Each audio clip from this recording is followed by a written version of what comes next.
this is John Cavalli, and this is our May 2018. Here we are, May. Goodbye spring, hello summer, especially with the weather that we've been having here lately in Dallas. May 2018 podcast, video, capital market summary, and we've got a good one. I did a special series that started last month, and it just finished up this week.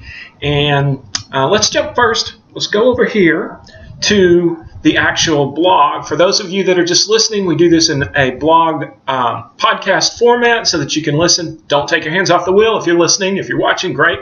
But let's first talk about the financial planning tips. So I did an article on the Social Security website. I'm on the Social Security Administration's email list, and they sent this out, and I got the logo and put it on our on a detailed blog post that you can find right here. Those that are listening, I've got the hot link to the post. But what's important about this is over the years we've seen the Social Security Administration website get much better and better.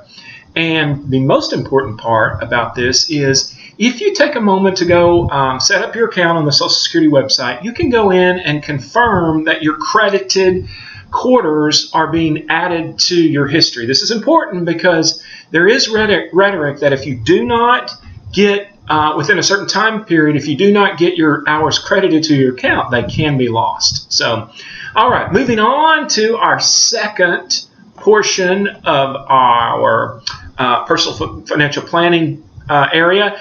If this looks complicated, for those of you that are listening, I've got the 2018 tax brackets. If this looks complicated, it's because it is. Over here on the left are all the different rates. Okay, here's what happened on this.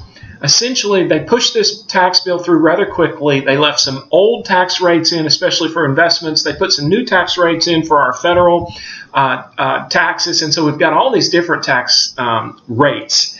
And that's what leads to such a complicated looking chart.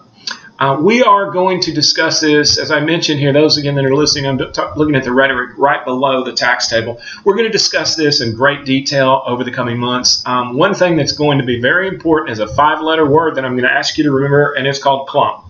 Due to the higher standard deduction, clumping is going to be super important.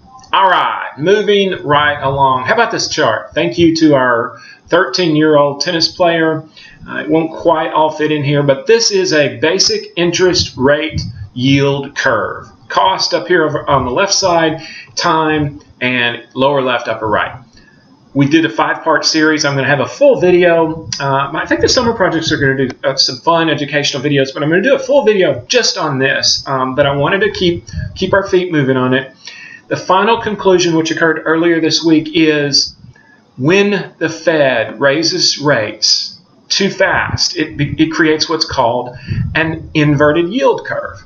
And as you can see, this chart going back as far as it would from the Fred, this is St. Louis Fred. What happens here in these red circles where I have circled this on the graph, the Fed has raised, you can see here on this latest one, the Fed raised rates on the short end, and this is the 10-year spread. They raised rates on the short end, and it inverted. So anytime that this graph shows this, its plots below the zero line, it means the short rates are higher than the long rates, which is totally backwards. It should not happen. It does, but it doesn't make sense for just risk and parity reasons. So we're going to try and liven it up, as I mentioned in this, but I wanted to talk about this briefly now. I hope you've enjoyed the multiple part series, but the bottom line is once the Fed gets too far ahead or really is forced to increase rates like they've done here so dramatically that the short end is higher than the long end, I'm scrolling back up to the 13-year-old's graph. When this short end gets way up here and it's pointing the opposite direction, as you can see in the dark lines here, history, bad things have happened, and those are recessions.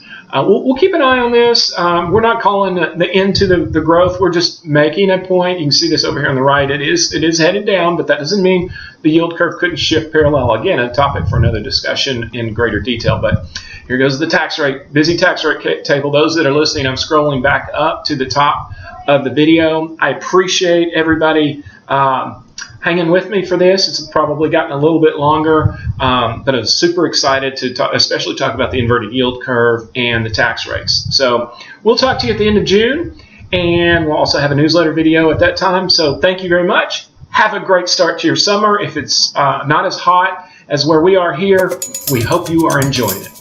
Thank you very much.